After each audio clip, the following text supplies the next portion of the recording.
లేనప్పుడు అప్పటికప్పుడు మనం వెరైటీగా చేసుకునేది ఒక వంట చూపిస్తున్నాను. పచ్చి పులుసు ఎలా చేసుకోవాలో చూపిస్తాను. 2 ఆనియన్, వెండిమిర్చి, చింతపండుతో పచ్చి పులుసు ఎలా చేసుకోవాలో చూపిస్తాను. కూరగాయలు ఏమీ లేనప్పుడు అర్జెంటుగా వంట చేసుకోవాలంటే భోజనంలోకి ఏం చేసుకోవాలనేది నేను ఈరోజు చూపిస్తాను. పచ్చి పులుసు ఎలా తయారు చేయాలో చూపిస్తాను, చూడండి. ఎప్పుడు ఏం వెజిటేబుల్స్ లేనప్పుడు ఒకసారి ఇలా ట్రై చేయండి. అంటే మాక్సిమం అందరికీ తెలిసే ఉంటది, తెలియకపోతే ఒకసారి ఇలా ట్రై చేయండి. టేస్ట్ అది మాత్రం చాలా బాగుంటది. వెజిటేబుల్స్ లేనప్పుడు ఇలాగే చేసుకొని తినాలనిపిస్తుంది. ఇంకా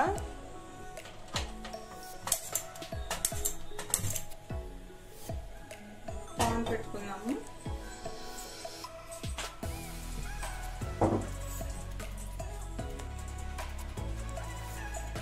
పాన్ బాగా హీట్ అయ్యాక ఆయిల్ వేసుకోవాలి.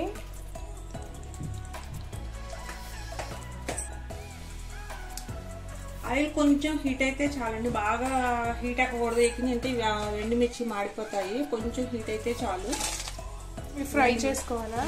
ఎండుమిర్చి, కరివేపాకు, జీలకర్ర వేసుకుని ఫ్రై చేసుకున్నాను.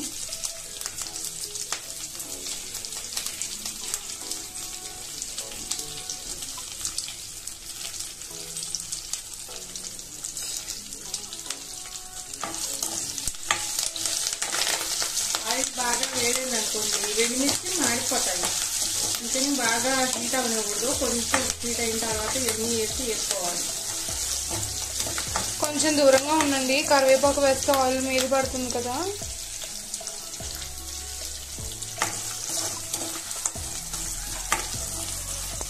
చూడండి, ఇలా ఫ్రై అవుతా ఉండాలి. ఇలా తిప్పుకుంటా ఉండాలండి, లేకపోతే మాడిపోతాయి.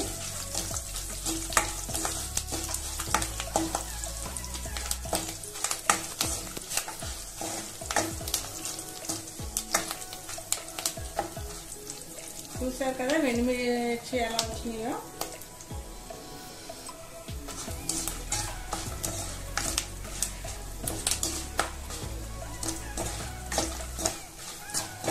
కరివేపాకు కూడా చాలా మంచిదండి, హెల్త్ కి, హెయిర్ కి బాగా మంచిది. మాక్సిమం ఇలాగే కాకుండా మిగతా కర్రీస్ లో కూడా లేదా ఫ్రైస్ లో కూడా వేసుకున్నప్పుడు తినడానికి ట్రై చేయండి. జీలకర్ర కూడా మంచిదే కదండి మనకి, డైజెషన్ కూడా చాలా మంచిది జీరా. అన్ని ఫ్రై అయిపోయాయి. ఇప్పుడు చూసారు కదా సౌండ్ వస్తుంది, లోపల గింజలు ఉంటాయి కదా ఎండుమిర్చికి, అవి సౌండ్ వస్తున్నాయి అంటే అప్పుడు ఫ్రై అయినట్టు. ఇప్పుడు చూడడానికి ఆగిపోయింది అంటే ఫ్రై అయిపోయింది, తీసేసుకున్నాము.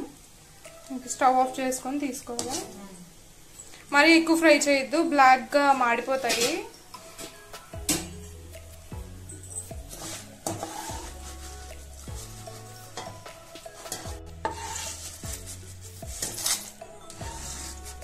అన్నీ ఒక బౌల్లోకి తీసేసుకోవాలి.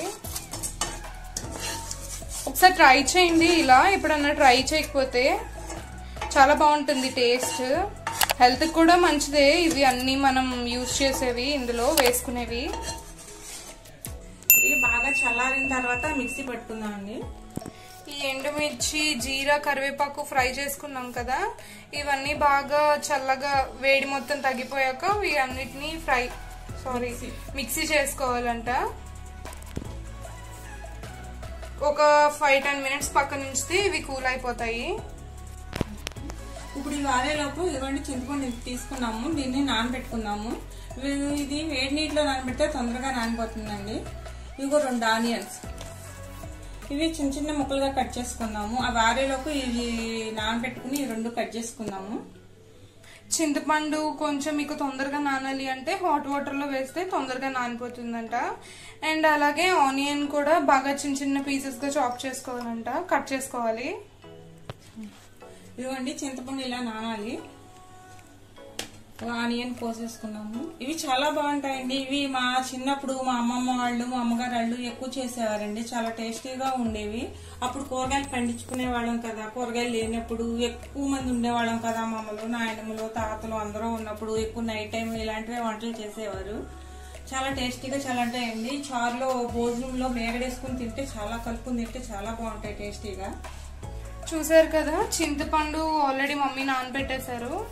ఈ నానబెట్టిన చింతపండుని ఇలా బాగా మెత్తపాలండి. బాగాను ఇలా పిసుకుంటారు.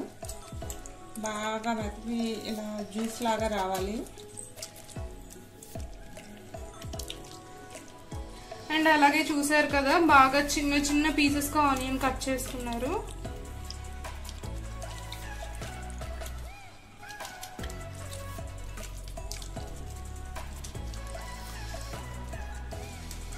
చింతపండు బాగా ఇలా వచ్చేస్తుంది కదా, జ్యూస్ లా చేస్తున్నాము. ఇప్పుడు ఈ ఎండుమిర్చిని ఆరిపోయిన ఎండు ఇప్పుడు మిక్సీ చేసుకున్నాము. ఇవి గ్రైండ్ చేసుకోవాలి. ఇప్పుడు ఇవన్నీ ఇప్పుడు మిక్సీ జార్ లో వేసుకొని బాగా కొంచెం కచ్చా పచ్చగా మెత్తగా చేసేసుకున్నాం. మెత్తగా గ్రైండ్ చేసుకోవాలంట, మిక్సీ చేసుకోవాలి.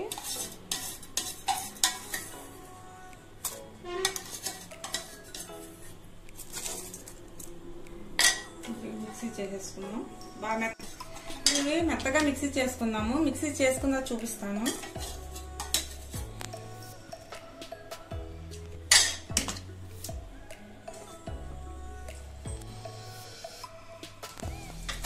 ఇదిగోండి, బాగా మెత్తగా అయిపోయింది చూడండి.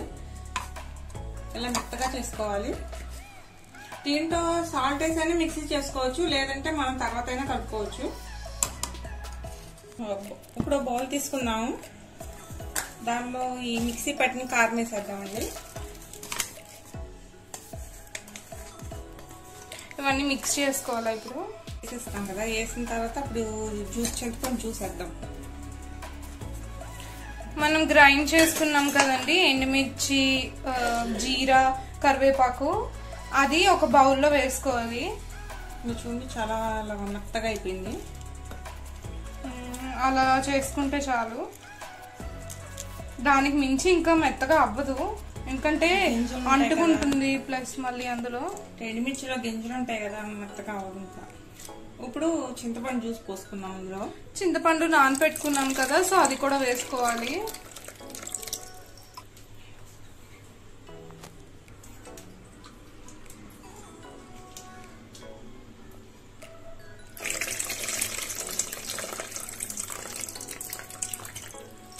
ఇంకొంచెం వాటర్ యాడ్ చేసుకొని మళ్ళీ దాన్ని చింతపండులోనే వాటర్ వేసుకుని కొంచెం బాగా ఇలా జ్యూస్ వచ్చి ఇలా బాగా జ్యూస్ వచ్చేలాగా మళ్ళీ ఇలా బాగా పిసకాలండి. ఇలా బాగా పిసికిన తర్వాత వాటర్ పోసి అందులో పోసుకున్నాము. మళ్ళీ వాటర్ యాడ్ చేసుకొని ఇందులో వేసుకోవాలి.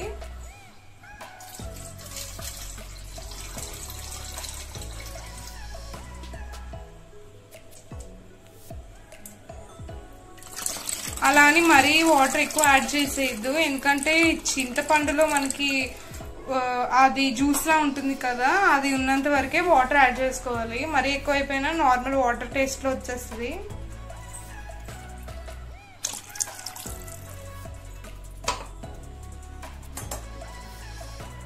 నెక్స్ట్ ఏం వేసుకోవాలి ఇందులో? సాల్ట్ వేసి కలుపు. ఇప్పుడు దీంట్లో తగిన ఎంత టేస్ట్ కి సరిపోద్దో చూసుకొని సాల్ట్ వేసుకోవాలి. అది మిక్స్ చేసుకొని ఒకసారి టేస్ట్ చేసుకోండి, ఎందుకంటే ఇందులో సాల్ట్ ఎక్కువైతే మళ్ళీ బాగోదు, చేసిందంతా వేస్ట్ అయిపోతుంది.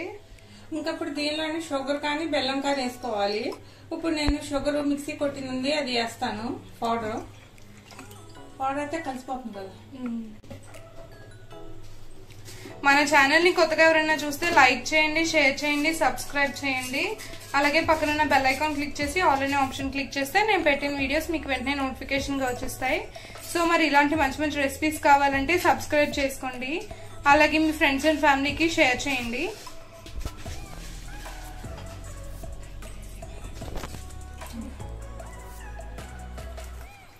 ఇందులో కొంచెం ఒక స్పూన్, ఒక టేబుల్ స్పూన్ అంత షుగర్ పౌడర్, షుగర్ అయినా వేసుకోవచ్చు, వేసుకొని బాగా మిక్స్ చేసుకోవాలి. దానికన్నా పౌడర్ తొందరగా కలిసిపోతుంది కదా.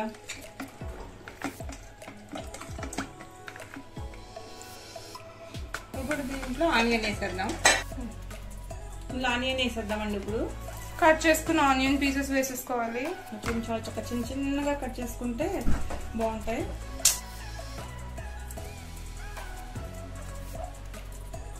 ఇందులో ఆనియన్ వేసుకోవడం వల్ల ఇంకా మంచి టేస్ట్ వస్తుంది.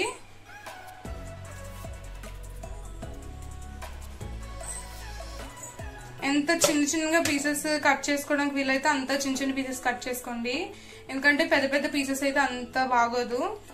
ఇప్పుడు ఆనియన్ కూడా వేసుకున్నాం కదా, మొత్తం అంతా బాగా మిక్స్ చేసుకోవాలి. అలాగే కొంచెం టేస్ట్ చూసుకోండి. ఇప్పుడు షుగర్ అది మెల్ట్ అవుతుంది కదా, సాల్ట్ సరిపోతే యాడ్ చేసుకోవచ్చు.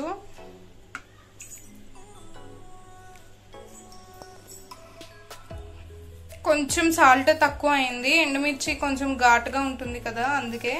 అంటే ఇప్పుడు కొంచెం యాడ్ చేస్తున్నారు సాల్ట్ మమ్మీ. ఇంకొంచెమా?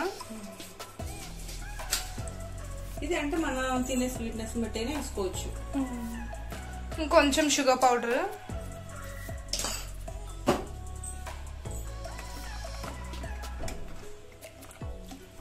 ఇది ఇలా బాగా అంతా కలిసిపోవాలండి. బాగా కలిసిపోతే చాలా బాగుంటుంది, టేస్ట్ చాలా బాగుంటుంది. ఇప్పుడు ఇది కూడా బాగా మిక్స్ చేసుకోవాలి. మిక్స్ చేసుకొని టేస్ట్ చూసుకోవాలి సరిపోయా లేదా అని. అయిపోయిందా? పోపు వేసుకున్నాం. ఇందాక మనం ఎండుమిర్చి వేసుకున్న తర్వాత కొంచెం ఆయిల్ ఉంది కదండి, దానిలో పోపు వేసేసుకున్నాము. పోపు వేసుకుంటే ఇంకా టేస్ట్ అది బాగుంటుందంట.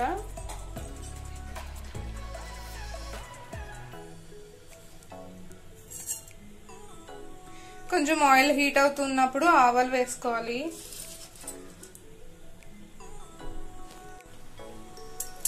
ఇందులోనే శనగపప్పు, మినపప్పు, కొంచెం జీరా, కొంచెం పసుపు,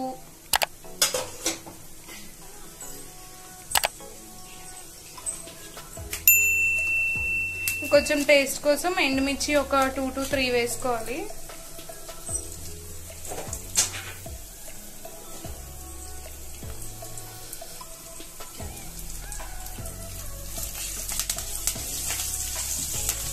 అండ్ కొంచెం కరివేపాకు. పోపు కదా, పోపులో ఏమేమి వేసుకుంటామో అన్ని వేసుకోవాలి.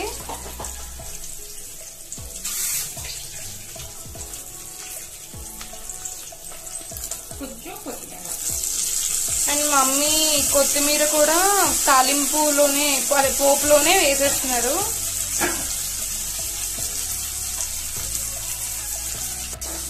ఇప్పుడు ఇది మొత్తం బాగా మిక్స్ చేసుకోవాలి. ఒక 1 minute లో మొత్తం ఫ్రై అయిపోతాయి. కొత్తిమీర చాలా మంది వేయరు ఈ పోపులో, ఇలా వేస్తే ఇంకా టేస్ట్ బాగుంటుందంట. పోపు వేస్తే స్మెల్ అంటే తీసిపోతుంది కదా.